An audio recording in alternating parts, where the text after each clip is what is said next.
Let me tell you this. But please don't laugh, alright? This story is as real as it gets, so real that even now, every time I pass by Rach Cow Village, I get goosebumps all over. That little village lies hidden along the riverside, flanked by clusters of mangroves and dense banana trees.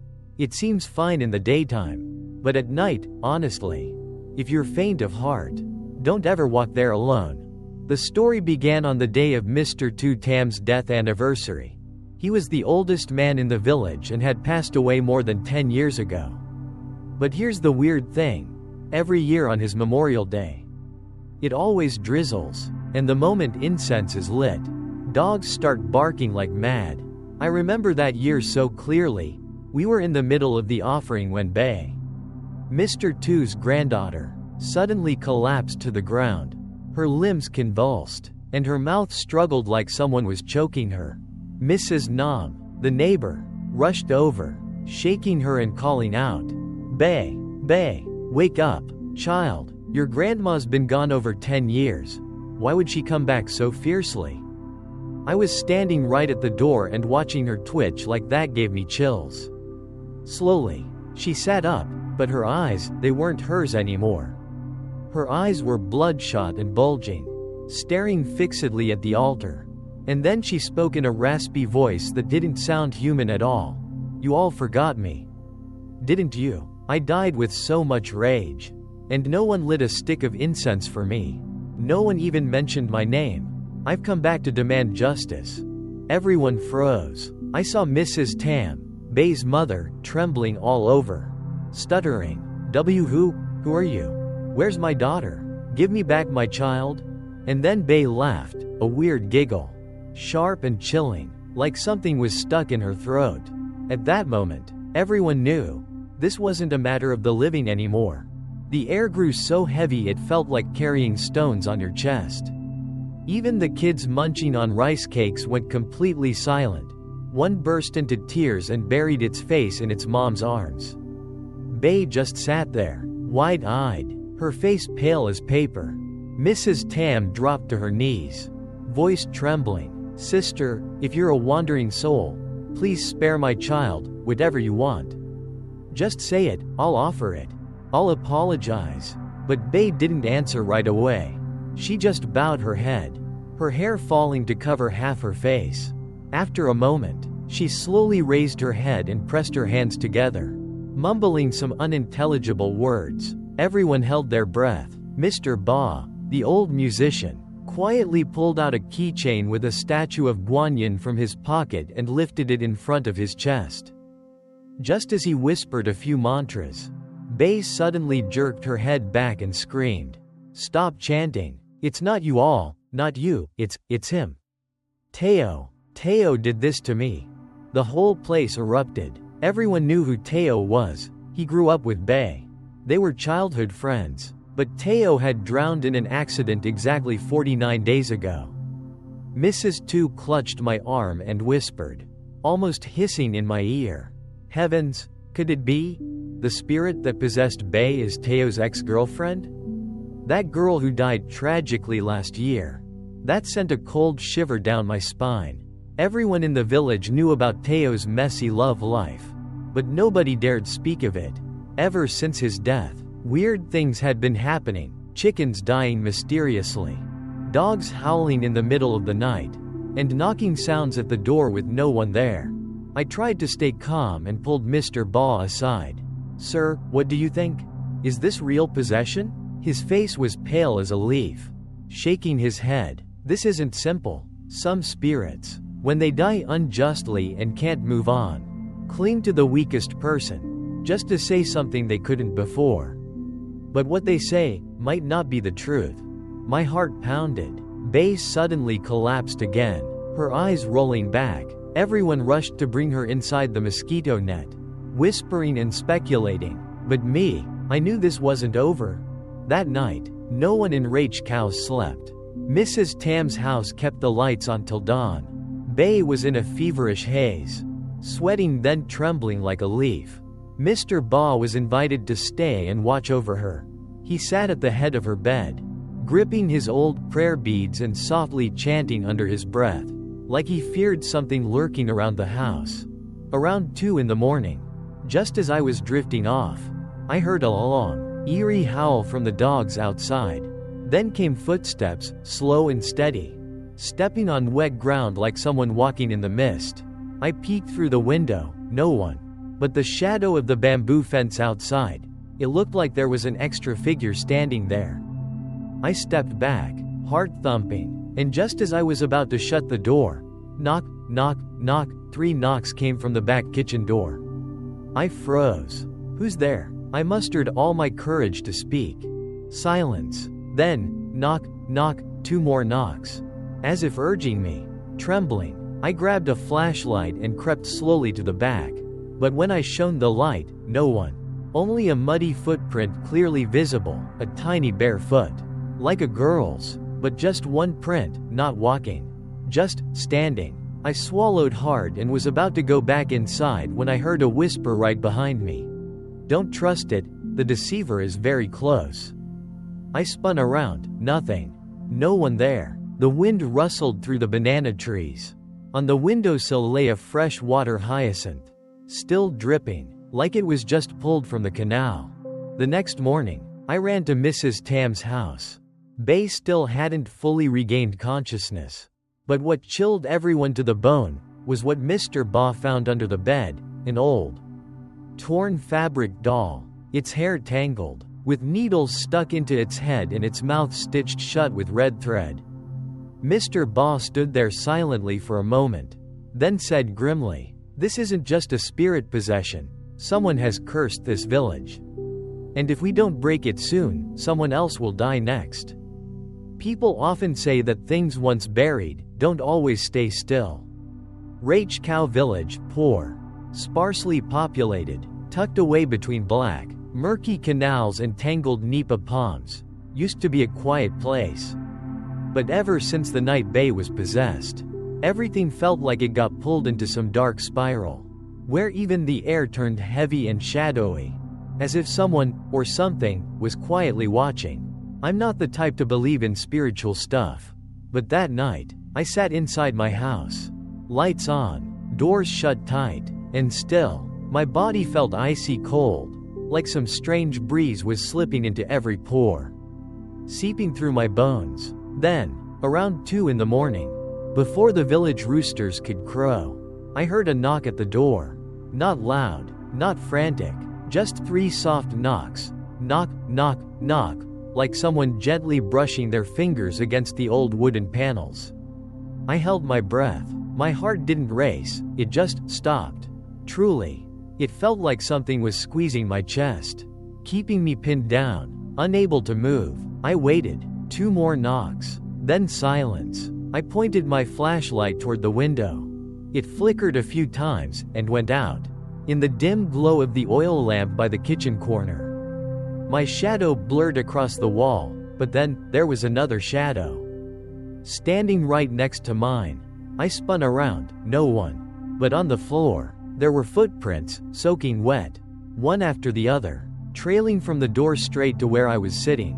The strange part? My floor is tiled, and anyone walking barefoot would leave clear prints. But these smudged like someone had been dragged. I had no other choice. The next morning, I rushed over to Mrs. Tam's house. Master Ba was still there, sitting in the side room, fingers working his prayer beads, eyes closed as if reciting mantras in his mind. Bay lay still, her eyes open but empty, lips tightly sealed like someone had stitched them shut with invisible thread. I told him what happened the night before. Master Ba opened his eyes, thoughtful. After a while, he slowly said, "I told you, this village has been disturbed, and not by any ordinary spirit. There's a human hand behind this, orchestrating it for a purpose." Mrs. Tam burst into tears, fell to her knees at his feet, her voice trembling. "Master, please explain, why is my daughter like this?" Master Ba didn't answer. He simply reached into his bag and pulled out an old piece of silk cloth. Inside was a rusted knife with Chinese characters carved on its hilt, a rolled red paper charm, and a lock of human hair. I stood frozen, This wasn't some child's plaything. It was a cursed object, an ancient style of dark spellcasting. The kind rumored to exist when people used to believe that bodies were buried alive beneath the canal to bind the land. Master Ba whispered, "Someone is calling spirits back, not to help them move on, but to command them." I hadn't even processed that when Mrs. Sao Lua, the neighbor, came running over. Face pale as chalk, barely able to speak. At the canal, "There's someone standing." We all rushed outside. At that bend in the canal filled with water hyacinths, a small boat was drifting slowly. No one was in it, just a faint oil lamp flickering at the bow, and a conical hat placed face down in the middle. The water inside the boat shimmered blood red, as if someone had poured fresh blood into it. I swallowed hard, eyes wide, too afraid to blink. The sky above grew dark with clouds rolling in, and right there, under the conical hat, something started moving. I turned to leave, but a woman's whisper slithered through the leaves into my ear. "Don't look back, unless you wish to see my face." My legs gave out and I dropped to the ground. Mrs. Sao stumbled backward in terror. Master Ba remained silent, simply raising his prayer beads, chanting something no one understood. The boat slowly turned, drifting toward the deep bend in the canal. On the water, the oil lamp flickered, like a pair of eyes watching us. I turned to the master. "You know who's being called back, don't you?" he replied, voice raspy. "Over 30 years ago, a girl was buried here. She was wrongfully accused, branded a traitor to the village, tied up and thrown into a pit, buried alive under an abandoned shrine near the canal's edge. That shrine was torn down later, and no one ever spoke of her again. But she never moved on." I stood stunned, remembering the whisper from the night before. The deceiver is very close. Could it be, not just one ghost, but someone pretending to help, just to control the spirit? I looked over at Bae. She was still lying there, but in that hollow gaze, a strange smirk flickered, as if she knew we had figured it out. And she was waiting for one more night, to speak the name the whole village had buried for decades.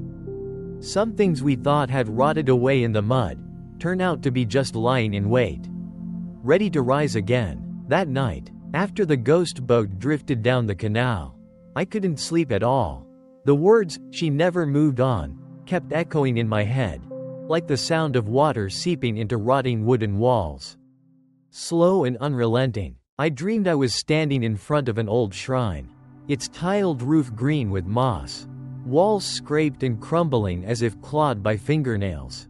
And inside, just a broken incense bowl, cold ash scattered with cicada shells and tangled hair. On the altar sat an old photo, face unclear, but the eyes, those eyes I'd never seen before, sunken, pitch black, like they swallowed light itself. When I woke, it was still dark, but the roosters were crowing non-stop, out of rhythm, like something had thrown nature off balance. I knew something was wrong, just as I slipped on my sandals and stepped into the yard. Mrs. Tam came running over, face pale, hands trembling violently. "Bae, she's gone." She vanished from her bed in the middle of the night. I was shocked and rushed after her to the house.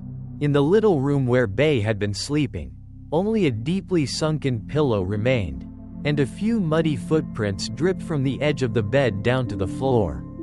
Master Ba was kneeling in the middle of the room, holding incense sticks, whispering chants, sweat pouring off him like rain. I looked out the window. The fog was thick, but at the end of the dirt path, someone was walking slowly. It was Bae. Her hair hung loose, her white clothes stained with dirt, barefoot, taking each step like someone was dragging her forward. I shouted, "Bae, Bae," but she didn't turn. I ran after her, and when I reached the edge of the village, she was gone. All that remained was the sound of canal water slapping against the banks, and a cold, metallic stench like raw blood mixed with wet earth. Master Ba came running up behind me, his face ghostly pale. "Don't call her name. If you say her name, the spirit will claim the body." The only chance we have now is to find the original cursed spot. I asked, "What cursed spot? Where is it?" He gripped his prayer beads tightly, looked me dead in the eye, and spoke slowly. "The Rach Cow Shrine. That's where, long ago, someone was buried alive to bind the land for the village. After the war, the locals were so scared they tore the shrine down. But no one dared touch the foundation. There's a curse if the buried soul isn't avenged. Every time someone drowns unjustly, their soul will be dragged back to become a slave to the original spirit." My knees buckled. So, Teo, and now Bay, they were both taken? The sky grew darker. The wind howled through the bamboo groves, sounding like distant sobs. I went with Master Ba, Mrs. Tam, and a few villagers to the edge of the canal, where the old shrine once stood. Now, only a few uneven bricks remained, scattered among wild grass. Master Ba stopped, pulled out a ritual knife, drew a circle around the old brick foundation, and planted 3 incense sticks into the soil. Just then, a scream echoed from behind the mangroves. It was Bay. We rushed over and saw her standing waist deep in the water, hands clutching her head, mouth crying out words we couldn't understand. "Help me, help, don't pull me, don't make me take their place." Mrs. Tam tried to run to her, but Master Ba grabbed her, shouting, "No, if you touch her, it'll drag you down too." Bay kept struggling as if someone had grabbed her hair, slowly pulling her farther into the current. Suddenly, the water around her began to churn, bubbling furiously. The water hyacinths parted into a spiraling vortex, like an invisible hand was stirring from below. I shouted, "Master, do something." He dropped to his knees, pricked his finger, smeared blood onto the talisman he'd drawn that morning, and flung it into the water, chanting loudly, "If there is any justice left in your soul, let this innocent girl go. The one who wronged you hasn't paid. Why make the living take their place?" The water instantly went still. Bay collapsed onto the bank, her whole body bruised and blue. But she was breathing. We carried her home, feeling a little relieved. But that night, while everyone else passed out from exhaustion, I sat alone at the water table. The wind slipped through the cracks in the door, whispering like someone groaning. Then, a white figure appeared behind me in the old mirror. The face was blurred, but I saw all along. Muddy ow dye, loose hair draped forward, arms hugging the chest, and lips moving. "It's not over, 3 more lives must be taken." I spun around, no one. But the mirror still held the cold imprint of her silhouette. I knew then, this was only the beginning.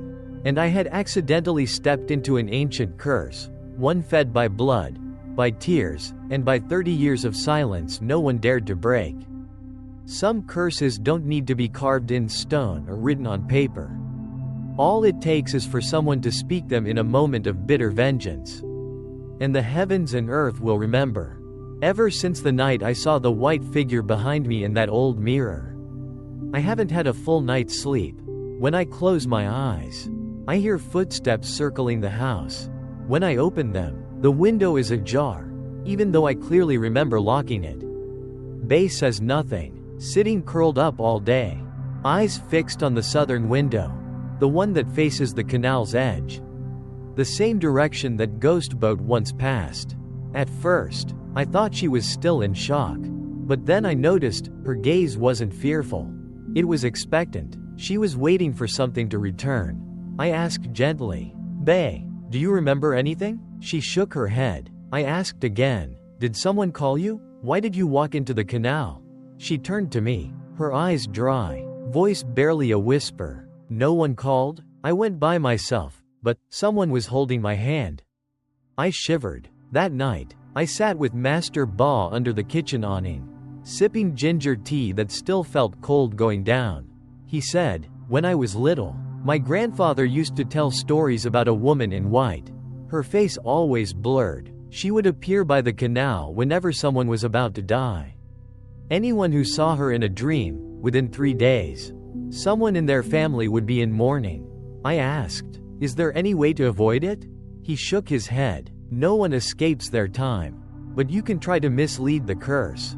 I frowned. Mislead how? He rested his hand on his prayer beads, eyes steady, and whispered, a substitute offering. I froze. Offering, as in someone else taking the place of the doomed? I hadn't even had time to react when a scream rang out from the yard. It was Mrs. Saulua. We rushed out and found her collapsed by a concrete post, pointing at the ground, voice trembling. She told me to come with her, she cried. She said it's cold, and she said, 2 more are needed. On the ground, there was a trail of small footprints leading from the banana grove into the middle of the yard, then nothing. No turning back, no exit prints, like someone had walked into thin air and vanished. Mrs. Sau sobbed. Please, it's really her, it's my daughter? NHI. She died when the boat flipped last year. I looked at her, then at Master Ba, heart clenched tight. Another soul had been taken. The words from the mirror echoed in my head. 3 more must be claimed. So NHI was one of them. 2 more to go. Who? Rain began to fall after midnight, not heavy, but cold as ice. The wind swept through the beetle palms, leaves rustling like silk skirts brushing the ground. I pulled on my coat and stepped toward the porch to unplug the outdoor light, and froze. A woman stood at the edge of the fence, under the rain, arms wrapped around her stomach, long hair covering her face. I opened my mouth to scream, but Master Ba yanked me back and whispered, "Don't call out, she's choosing." I hissed, "Choosing what?" He answered without hesitation, "The second soul." Panic welled up inside me. I turned toward the row of neighboring houses. The light in Mr. Bay's home, the bricklayer, had just gone out. The figure by the fence slowly turned its head in that direction. The next morning, they found Mr. Bay dead in the chicken coop, face down in a basket of grain, a hand-shaped bruise on his back. The chickens were completely still, not a peep, as if hypnotized. There was no longer any doubt. The second one had been taken. Now, only one remained. I returned home, head spinning. The villagers in Rach Cow were now truly terrified. Some burned protective charms. Others packed up to leave. But what scared me more than anything was the way Bay looked at me. Her gaze was no longer dazed. Now she looked at me, long, deep, as if she knew I was going to be the last. I used to think I was just an outsider, someone retelling what had happened. Like a stranger sitting by the fire listening to old village tales. But the night Mr. Bay died, I started to feel cold whenever I saw my own shadow on the wall. That shadow, it didn't follow me. It leaned slightly to one side, like another figure was clinging right behind me. I didn't tell anyone. I just quietly stuck incense sticks around the house, wrapped rice and salt in red cloth and hid it behind the stove. And even slipped Master Ba's talisman into the pocket of my sleepwear. But that thing, it didn't need a door to get in. It slipped through my eyes, snuck into my dreams I thought were mine, and slowly began to change them. It started with a recurring dream of the abandoned shrine. Every night, I'd find myself standing on the old brick foundation, surrounded by wet mud and the stale scent of burnt incense. The altar had no photo anymore, just long black hair drooping down like rotted grass. And a shrill laugh that shattered in the wind. In the dream I asked, "Who are you?" A woman's voice murmured, like water flowing through the canal, "It doesn't matter. I am all those who were ever forgotten." I woke up at midnight, soaked in sweat, though the air was chilly. In the corner of the room, the thin curtain swayed softly as if someone had just slipped past. I grabbed my flashlight and pointed it behind the house, and saw only one thing: 3 wet clumps of hair, matted together and placed on the old mat I'd left there the day before. I threw them into the garden, buried them under the soil, sprinkled salt, poured ash water, and whispered, "Please go, I owe you nothing, and I want no part in any grudge."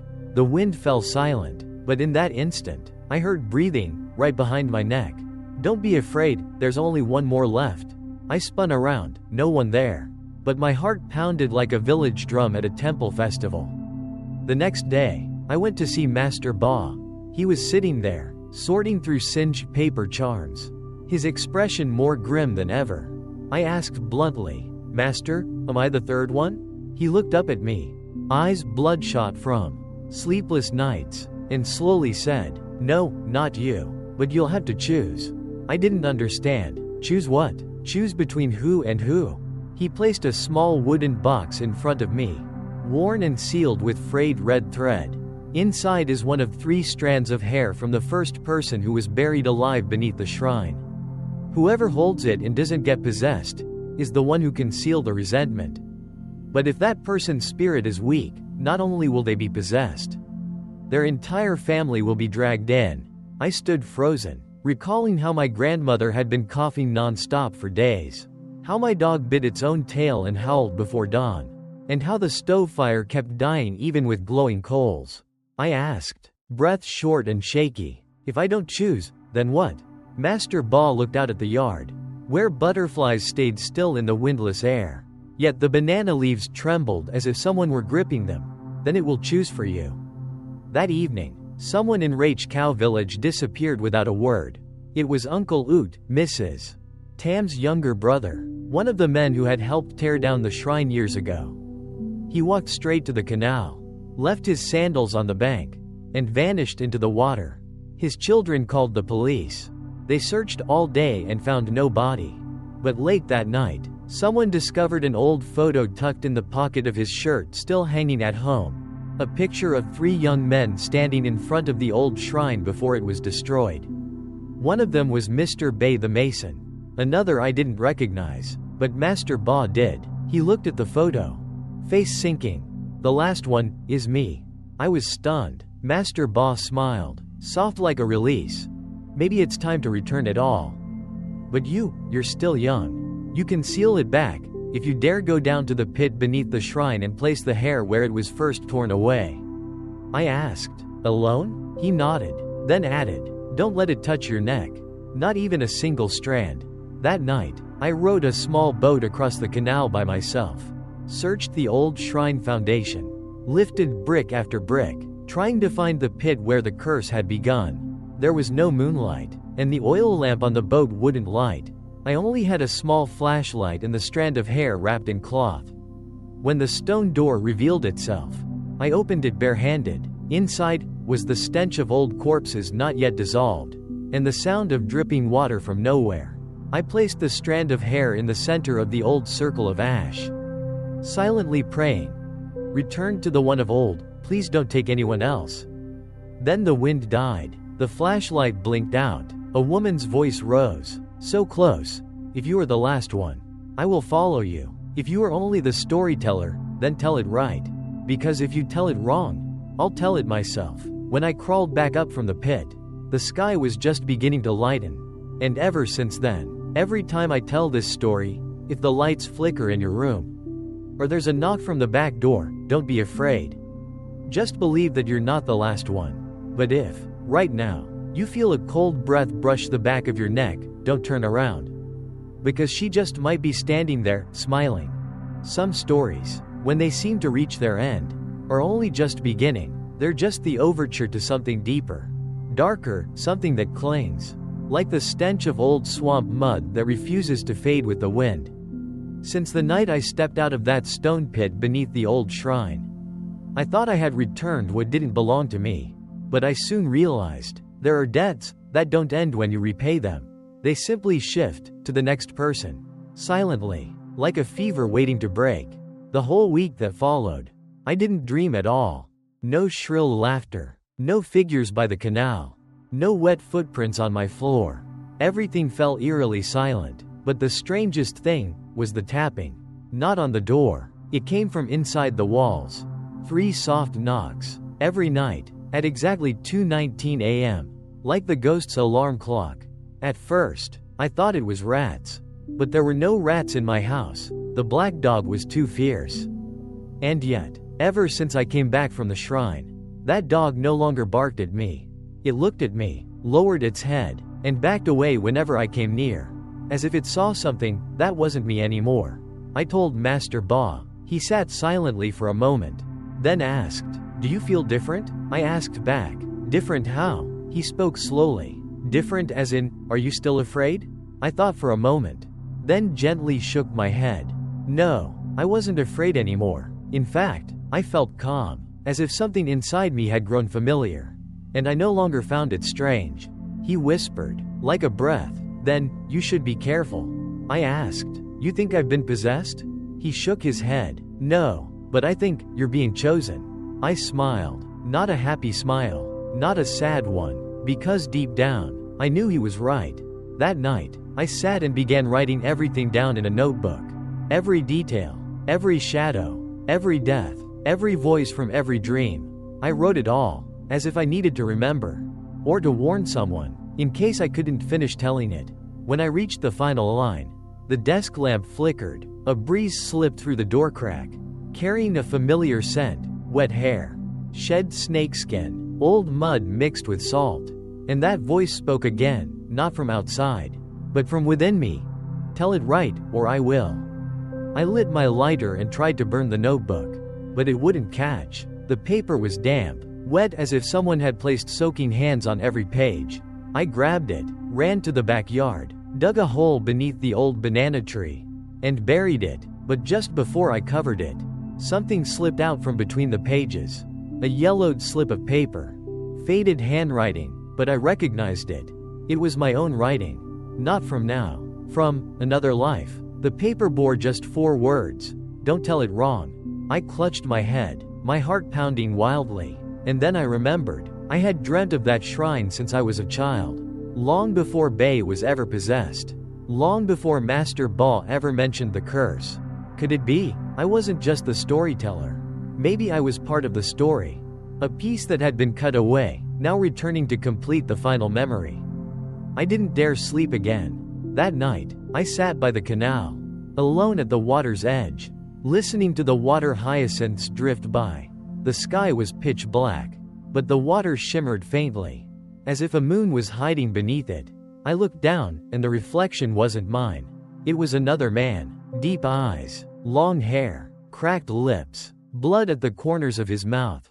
I stumbled back, breath frozen, but that face still stared up at me, smiling, and said, in my exact voice, "Now do you understand?" I ran, feet slipping in mud, hands clawing at palm roots, body crashing to the ground, chest heaving, but behind me, no one followed. Just the water, gently lapping the shore, in a rhythm, like a story being told. The next morning, I woke to find a letter under my pillow. Feminine handwriting, soft and slanted, with a scent of jasmine. Inside it said, "If you've remembered, then come back once more. The door is still open. But this time, don't go alone." No signature, no sign of who sent it. But I knew, it was her, the woman in the mirror. The one who chose me. The one who died beneath the stone pit 30 years ago. Or, the one who once was me, in another body. I haven't decided if I'll return yet.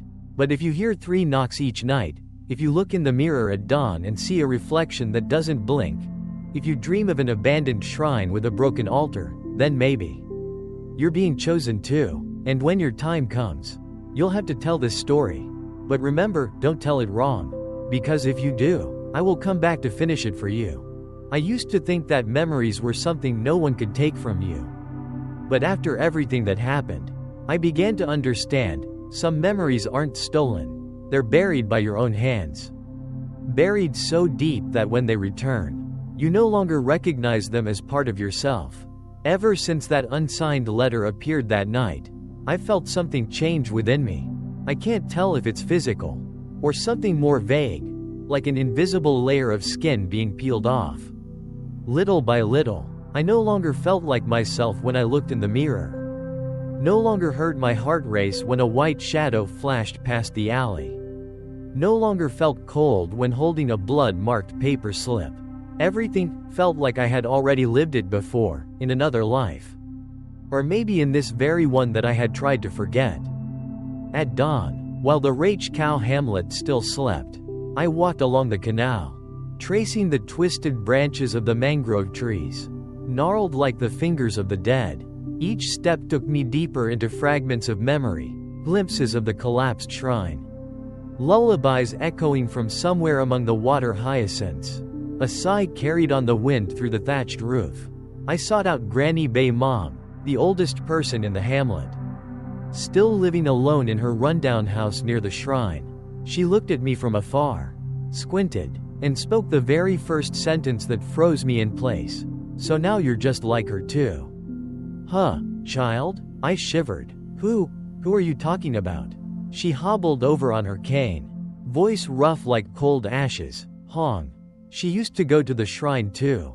She had dreams like yours. She spoke to someone in her head, told stories at night without knowing who she was telling them to."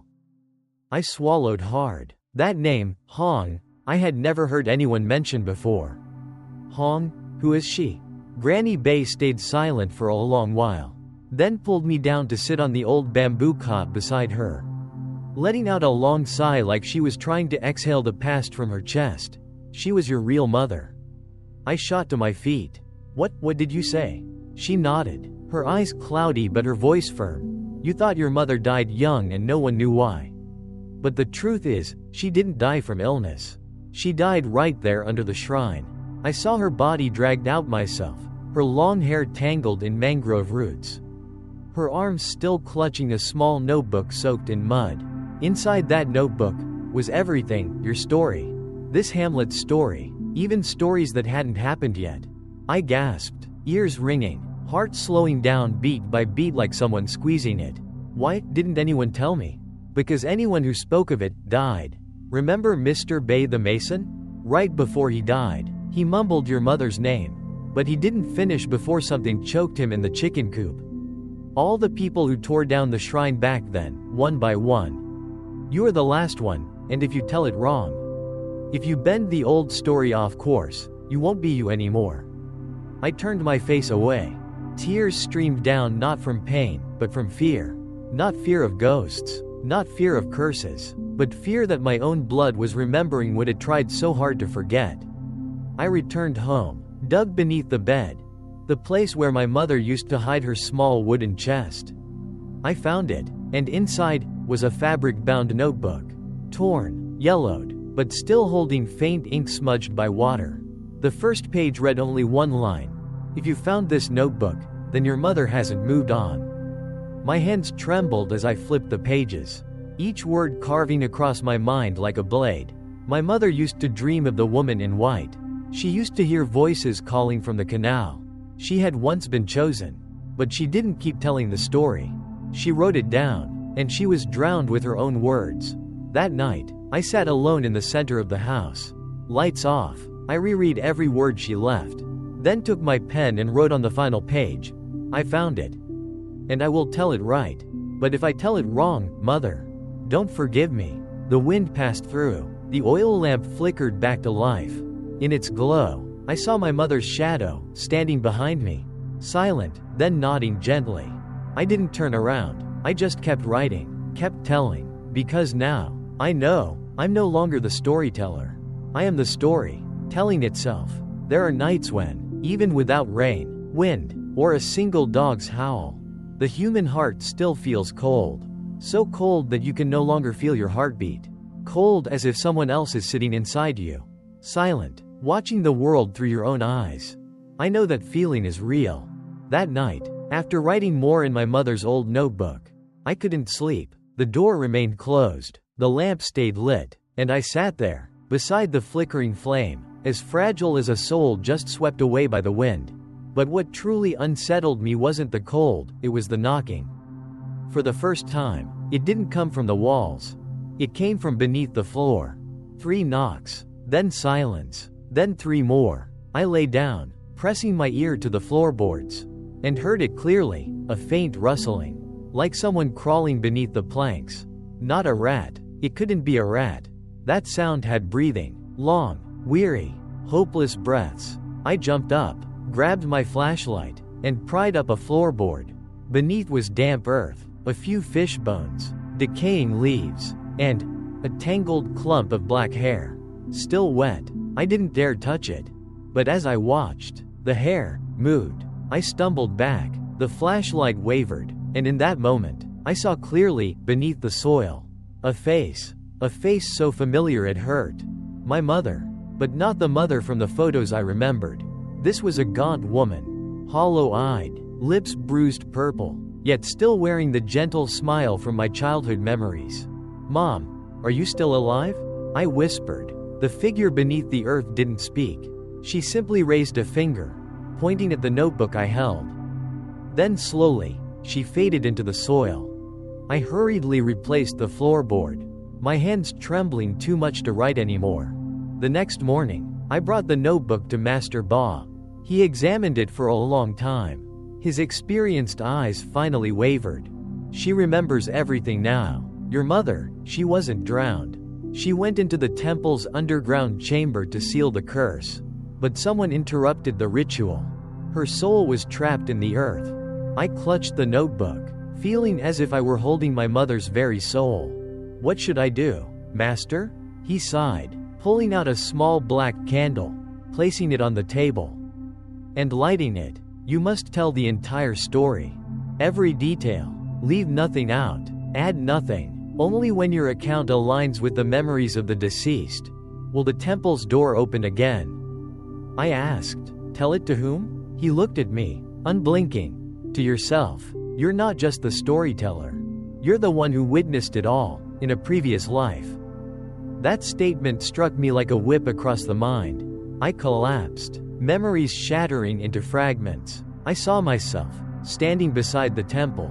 With my mother, I saw her lighting incense, reciting the sealing words. I saw her being dragged away. And me, I just ran. I left her behind, to live. I wept, not aloud, but my heart felt as if it were being carved open. I understood why she hadn't found peace. Because I never dared to remember. I never dared to face it. That night, I opened the notebook, sat alone in the dark house, and began to recount, once more, from the beginning. I spoke of the day Bay was possessed. I recounted each night's knocking, each lullaby-filled dream, each unmanned boat. I described the face beneath the canal, the unsigned letter, my mother's appearances in the mirror. Then beneath the floor, I spoke of the sensation of no longer being myself. And I knew she was listening. Because the lamp didn't extinguish. Because the black candle's wax didn't melt. Because every word I uttered, I wasn't inventing, I was remembering. When I finally said, "And I'm sorry for leaving you behind," the wind rose. The window opened on its own. A soft pink light filled the room. And I saw, in the mirror, my mother smiling. No more tangled hair, no more bruised skin, just gentle eyes and a voice resonating in my heart. "I've forgiven you. Go now. Don't tell the story anymore." I was about to stand when, behind me, Master Ba's voice echoed, not aloud, but within my mind, "You can't stop. Because beyond your mother's tale, there's another soul yet to be named." I froze. On the notebook's final page, not in my handwriting, but someone else's, freshly written, "The next storyteller has been chosen." I don't know who it is. But if you're hearing these words, if you see the light flicker 3 times, if you hear knocking from beneath the floor at 2:19 a.m., then perhaps it's your turn. Don't be afraid. Just don't tell it wrong. Because if you do, the old ones will return. And they won't come to listen. There are curses that require no spells, no bloodshed, no names. All it takes is someone to tell the story truthfully, with genuine pain in their voice. And even the spirits will hear. And from that, a new cycle of storytelling begins. I thought that when my mother smiled at me through the mirror, everything had come to an end, that I could return to a normal life like everyone else. But I soon realized I was no longer outside the story. I was the one who unlocked it, but not the one holding the key. I was merely the hand passing the notebook to the next person. And that person was someone I knew well. Nan, the girl who sells bread at the market. The one who once handed me a loaf when I sat dazed after the night my mother's spirit appeared. Nan knew nothing about the curse, but she had dreamed of my mother. She told me, her voice trembling. I saw a woman in a white blouse, standing in the mist, handing me a red thread, saying, "Take this. One day, it will be your turn." I froze. Not because of the red thread, but because Nan described it exactly like the one my mother used to mend clothes. I asked, "Do you still have it?" Nan pulled it from her pocket. I touched it, it was ice cold. In that moment, I heard a whisper in my head, "She has been chosen." I didn't understand why. Nan had no connection to the shrine, no link to the story. But then I remembered a line from my mother's notebook. Those who know nothing will tell the story most truthfully, because they have no reason to embellish. That night, I brought Nan to my house. I placed the notebook on the table and asked her to read aloud every word written. She was shaking, but she read, slowly, softly, but each word echoed like a knock on the gates of the underworld. With every sentence, the black candle on the table burned lower. And when she reached the final line, "I forgive you, Mother," the flame vanished. I held my breath. The room plunged into darkness. Wind slipped through the cracks, carrying the scent of damp earth and scorched hair. Then, a white figure appeared behind Nan. It wasn't my mother. It wasn't anyone I'd seen before. It was a young girl. Long hair covering her face. Wearing an old-school uniform. Clutching a torn notebook. She stood still, then spoke, her voice fractured. "I am the one who was never named. I died at 16, fell into the river on my way home from school. No one found my body. No one remembered my face. But I've remained here, waiting for someone to tell who I was." Nan collapsed. I stepped forward and asked gently, "What's your name?" The girl looked up, revealing eyes clouded like milk. "I was once called Hong, but now, no one remembers." "What do you want?" I asked. "I want to be written down, so I won't be forgotten, like a shadow that never lived." I grabbed pen and paper, my hands trembling, and wrote every word she said. She recounted her final day. The slippery bamboo bridge, the faint cries drowned by rain. She spoke of dreams where she waited for someone to notice her, and the many times she tried to possess someone just to be written down. But everyone was afraid, everyone pushed her away, until today, when someone held the red thread. When I finished writing, she bowed her head, smiled softly, and dissolved into a thin mist. But in that room, I knew something had changed. The air felt lighter, the wind no longer howled. The candle reignited, and for the first time in years, I heard the rooster crow on time. I looked at Nan. She opened her eyes and smiled. "I feel so light, like someone just thanked me in a dream."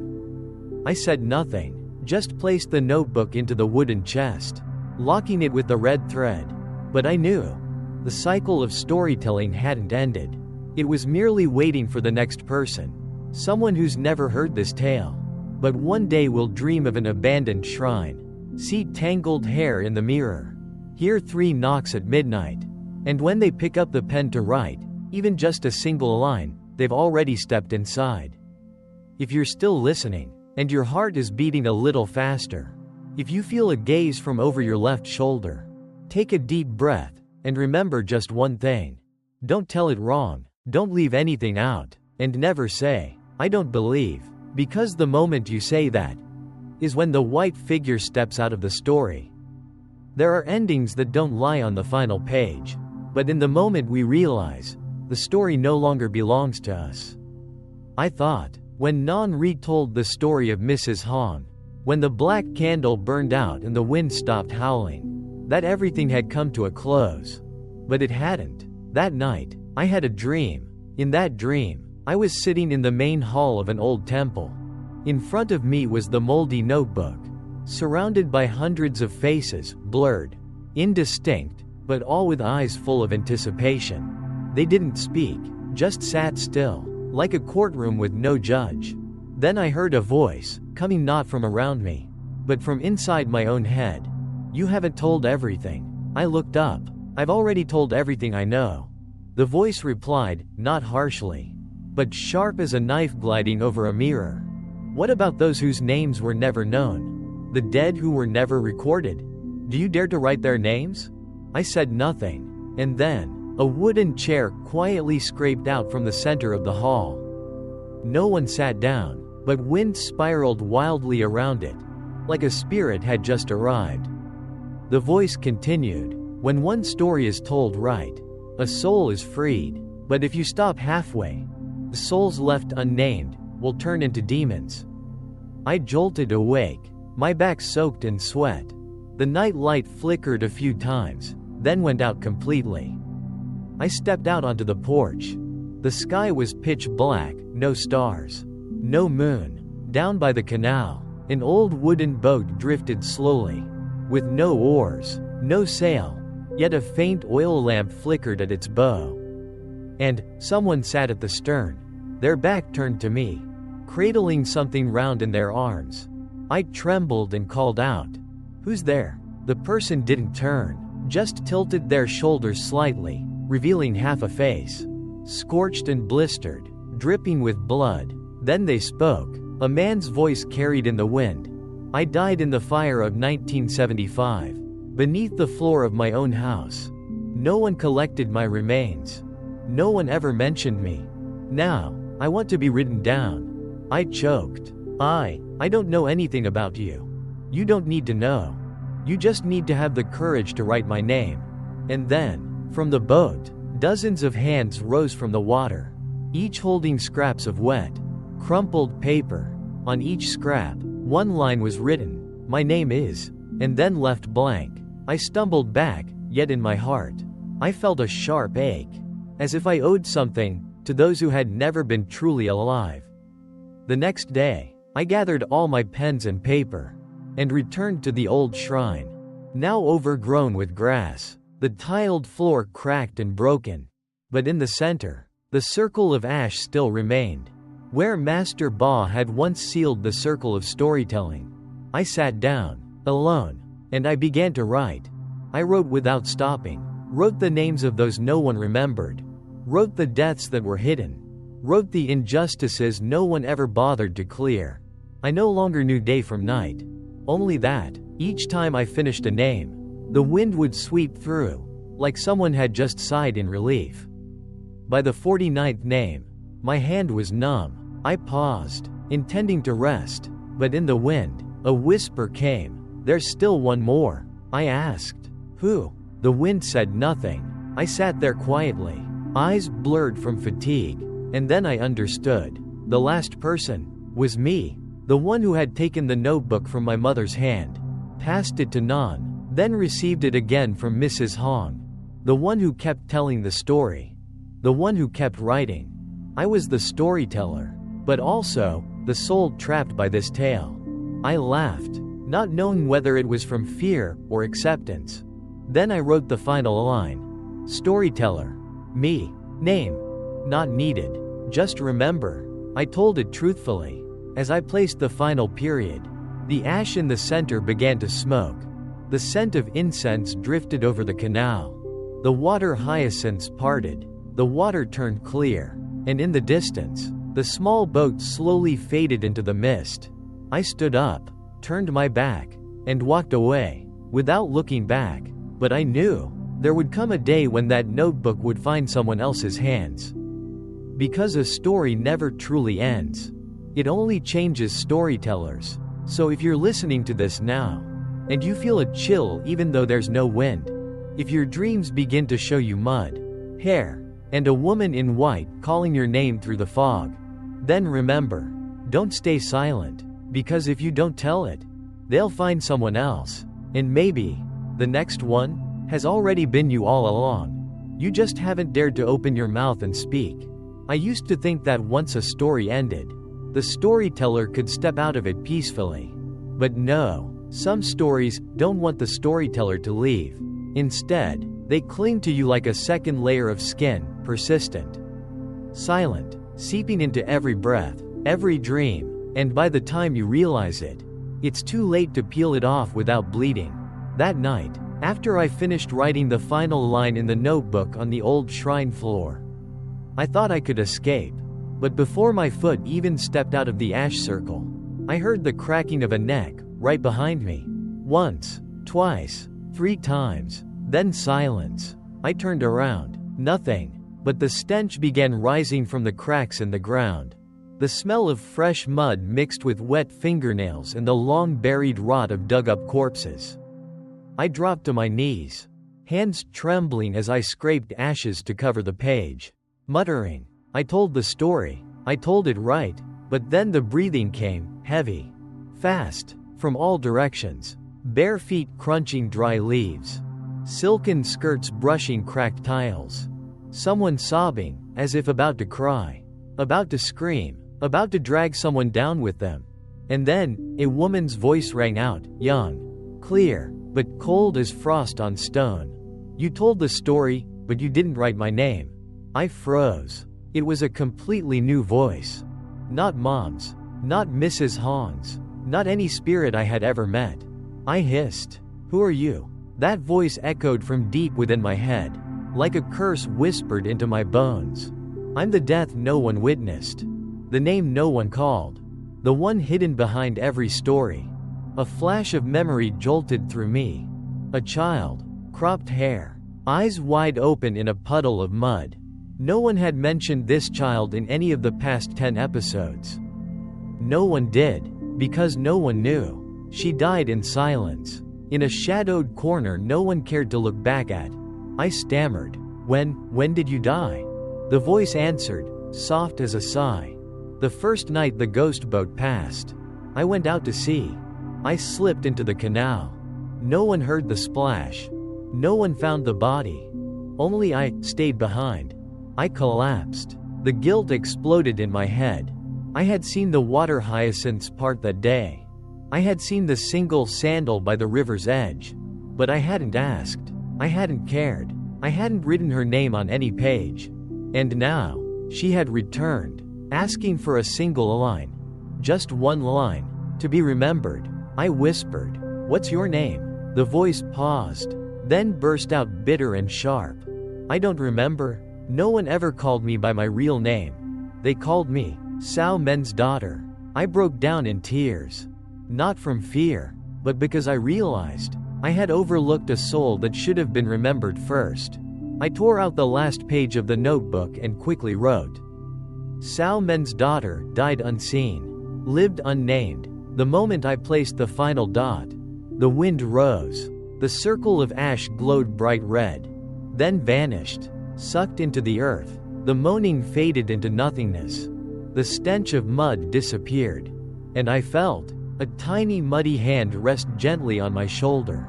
Not cold, not creepy, but warm, like a thank you. I turned, but saw nothing. Only a small hair tie lay on the ground, smeared with mud but still carrying the faint scent of white chrysanthemum. I picked it up, placed it in my pocket, and quietly left the shrine. But since then, I stopped writing. I stopped telling. I stayed silent, because I understood, when a story is complete, the storyteller should step away. And if someone were to ask me, "Are you afraid?" I would answer, "No, I'm only afraid of the day someone tells it wrong." Because when that happens, the names that had once rested in peace will be awakened once more. So if you're listening now, if you find a tiny hair tie left on your doorstep, if you dream of a name but wake up unable to remember it, don't panic. Just tell it right. Don't leave anyone out. And above all, don't forget to call the dead by name. Because sometimes, a name written at the right moment can free an entire soul. I thought I had reached the end of the story. I thought that once I had written down enough names, called enough spirits, and buried enough fear, there would come a day I could finally sleep in peace. But life isn't that simple. Some names don't appear in the book, not because they died, but because they vanished. And those who are lost without a body, without a grave, cannot be called spirits. They drift between shores, not living, not dead, like smoke hovering over the water, like a dream with no ending. And on a moonless night, I met someone like that. That night, I couldn't sleep. My eyes stared blankly at the ceiling, my chest burning like someone was setting fire to straw inside me. I stepped out onto the porch. The canal was still. Banana leaves didn't rustle, and the sky was so black I could see the blood vessels in my own eyes. I heard the sound of oars from afar. Clack, clack, very slow, very steady, like someone was trying to hold time back with every stroke. A figure was rowing up from the end of the canal. No lamp, no cargo, just an old mat rolled up in the middle of the boat. As the boat passed, I looked down. The rower wore a dark ba shirt, head bowed low, hair covering half their face, hands thin and bony, skin pale as if it had never seen sunlight. I asked, "Where are you going at this hour?" "Kai Hai?" The person didn't answer. They just slightly turned their face, revealing a blank side. No eyes, no nose, just smooth skin, untouched, like the surface of a statue yet to be carved. I froze. And at that moment, from within the rolled mat, a hand reached out, gripping the edge of the boat. It was soaked in fresh blood, dripping down into the water with audible plops. I shuddered. The figure rowed closer to the dock, never looking at me, and said softly, "I'm looking for the name of someone who never had a birth certificate." I stood in shock. Who is it?" The figure replied, their voice both female and airy, like wind rustling through palm trunks. "A bastard child hidden in a banana grove. The one who was strangled and set adrift in the canal. No one remembers. No one knows. But it's still here, waiting for someone to write it down." I looked at the mat. That hand was still there, fingers twitching slightly. I choked. "What's their name?" The figure was silent for a while, then answered slowly, "I called it ma'am, because I never got to name it. It was born in pain, died in silence, no cry, no eyes ever saw it." I felt a chill run down my spine, not because it was too terrifying, but because it was too real. Here in the countryside, hiding babies, youthful mistakes, burying small bundles behind the house isn't unheard of. But no one dares speak of it. Out of fear, out of shame, because they believe such a life doesn't count. But precisely because no one calls their name, children like ma'am can never move on. I stepped down to the canal bank, hands shaking as I opened the old notebook that had once been buried beneath the shrine, now frayed. Its pages yellowing. I wrote another line. Name, ma'am. Born with no one to welcome. Died with no one to see her off. Now remembered in a single line of apology. The boat drifted past. No waves, no wind, no sound of wars. But I knew, a soul had just grown a little lighter, while I carried another shard of sorrow inside me. That night, I sat by the canal for a long time, holding the notebook, eyes fixed on the water. I wasn't waiting for anyone. But after a while, from within the wind, a child's voice rang out. "Thank you, Uncle." I turned. No one, only the banana tree at the end of the yard had suddenly tilted, revealing a hollow patch of soil, freshly dug and filled again, as if someone had surfaced one last time to say goodbye. I went home, placed the notebook into a wooden drawer, and locked it. But ever since, whenever the wind rises, I hear the clacking of oars in the middle of the night. Sometimes far, sometimes near, and on some nights, as clear as day, I hear a child's voice calling from beneath the floor. "Uncle, did you write my name yet?" And I know, the circle of stories hasn't ended. Because in a small village like Rach, there are dozens, hundreds of forgotten deaths, names never written down, only scattered through the hushed warnings of adults. This, don't tell anyone. But if you've heard it, you're already part of it. If you see the faceless boat rower passing your house late at night, if you hear knocking at your door at exactly 2:19 a.m. with no one standing there, then maybe you've been chosen. Don't ignore it. Don't cover your ears. Don't go back to sleep. Stand up, take a piece of paper, and write down any name. Because maybe, just maybe, writing down one name is enough to let another story finally rest.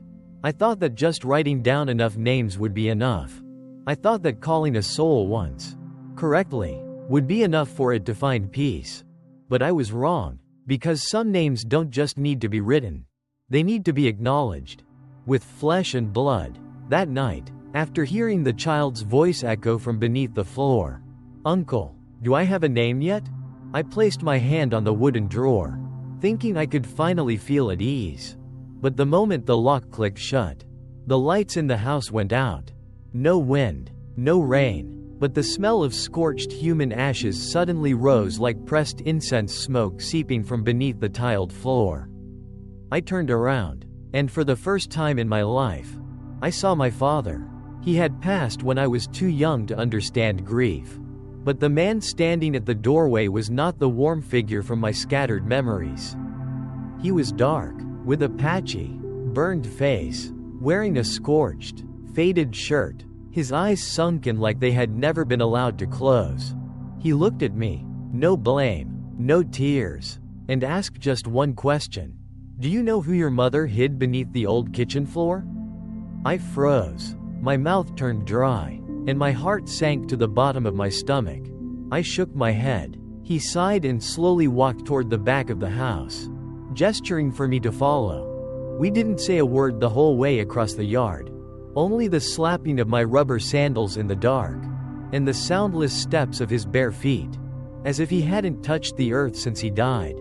He stopped right at the old kitchen, where my mother had cooked for over a decade, and where I had once buried incense ash, gold joss paper, and my own baby teeth. He sat down, pointed to a raised tile in the corner. "Break it." I froze. "Is there someone under there?" He answered softly. "Someone your mother never dared to name. Someone I once caused a drop of blood in this family, but never counted as a child." I stood in shock. My hands trembled as I picked up a hammer. Each strike thudded through my chest, each shattered tile peeling back a layer of buried memory. Beneath a thin layer of cement was a small wooden compartment. Inside, a red cloth wrapped around a glass jar filled with strands of a child's hair. Fine, jet black, still curled as if holding body warmth. Beside it, a yellowed slip of paper, with only 3 words, "The Hidden Child." I collapsed, my eyes blurred with tears. But what I felt wasn't just pain. It was fear. Fear that for decades, my entire family had lived with that soul. Yet no one acknowledged it. No one called it. No one claimed that blood as their own. I turned to look at my father. He was still there, eyes glistening. "I always knew," he said, but I never dared speak. Because I was afraid. I wasn't worthy of being his father. I was speechless. Then I sat down, picked up a pen, and opened the notebook again. The newest page trembled in the wind. I wrote, "The unnamed child of mother. Blood of this house. Now recognized as my sibling." At that very moment, a flame lit itself on the old kitchen stove. No smoke, no smell, but a warm glow, like incense lit deep in the earth. And in that light, I saw a little boy, around 4 years old, short hair, dimpled cheeks, wearing a torn shirt, standing by the door with a gentle smile. He looked at me and said in a crystal clear voice, "I have a name now. I can rest." Before I could reply, he faded into smoke, but in that moment, for the first time, I felt my heart lighten, as if it had never carried sorrow. My father smiled, too. Then he turned and walked away, fading like morning mist. I closed the notebook and put it back into the drawer. But before locking it, I left one page blank. Pure white, no lines, no marks. Left it there, for the next person, because I know, these stories don't just happen once. There are people who died, but were never named. There are children erased from memory before they ever saw the world. There are pieces of family buried in silence. And if you're still listening now, if you've ever seen a shadow at the back of the kitchen, if you've ever heard a child calling in your dream, only to wake up with an empty feeling, then do one simple thing. Say the name, tell the story, write it down, because sometimes, just one name is enough to keep a soul from wandering forever in search of sleep. On the final night, I dreamed I stood before a massive gate in the middle of a flooded field. The gate had no lock, no fence, just 2 black stone pillars. covered in moss thick like the hair of someone who had sunk for years beneath the mud. Beyond the gate was a path of red clay, stretching far, stained with dried blood and barefoot tracks, leading to a place I couldn't tell. Was it a house or a grave? In my hand was the notebook, so old that touching it made dust rise in soft layers. I looked back at the last line I had written. The child no one dared to claim, now has a name. Now has blood. I knew I had no more words left to write, and no more souls waiting to be told. But at the end of the path, someone was waiting, not in human form, no voice, just a glowing presence, faint and pale like early morning mist. I took each step forward, my heart calm but trembling, because I knew this was the final step. Every footstep stirred a memory. The sound of lullabies near the hearth, the whisper of boats gliding past moonless nights, the cackling laughter of nameless spirits riding the wind. I had told everything. I had written it all. But there was one person I had not yet called. Myself. Who was I in this circle of stories? A witness? A scribe? Or part of the blood and bone of the forgotten souls? I wasn't sure anymore. But I knew, if I didn't cross that gate, someone else would be left behind. I handed the notebook to the glowing figure. Its blurred hand reached out, opened it, read each page, line by line. Each name called back a soul. Each name read out loud lit a stick of incense in the unseen world. And when it reached the final page, the one I had left blank, it paused, and for the first time, I heard a whisper from that glow. Do you wish to write your own name? I said nothing, then nodded, because I understood. Only when the storyteller accepts themselves as part of the story can the story truly end. I held the pen. My hand trembled, but I wrote, Storyteller. Name not important. Just asking for peace. The glow shimmered, then faded. Everything around me blurred. I no longer saw the path home. No shrine, no boat, no knocking sounds. Only darkness, and a feeling as light as mist lifting. The next morning, in the village of Rach, people whispered that someone had left an old notebook under the mangrove tree by the canal. Its cover faded, its pages filled with handwritten lines. Each person who opened it saw something different. Some saw their mother's name. Some saw their own. Some saw a name they had forgotten their whole life. But the final page was still blank, as if to remind us. The story can end, but the storyteller is still waiting. If you've listened this far, and your heart suddenly feels still for no reason, if one night you see a flickering light on the canal, or hear someone call your name but can't place the voice, don't be afraid. The story is closed. The circle is at rest. But remember, if there's something you've never dared to say, a name long forgotten, an apology never given, then tell it, not because a soul needs to hear it, but because you need to be at peace. If this story touched you, even just a chill down your spine, a moment of silence, or a tear that fell without reason, then please share it, so the words won't be forgotten, so the buried names can live again, through your voice. And if you want to join me for the next circle of stories, the untold hauntings, the secrets buried beneath old foundations, or the curses hiding in village lullabies, then don't forget to subscribe.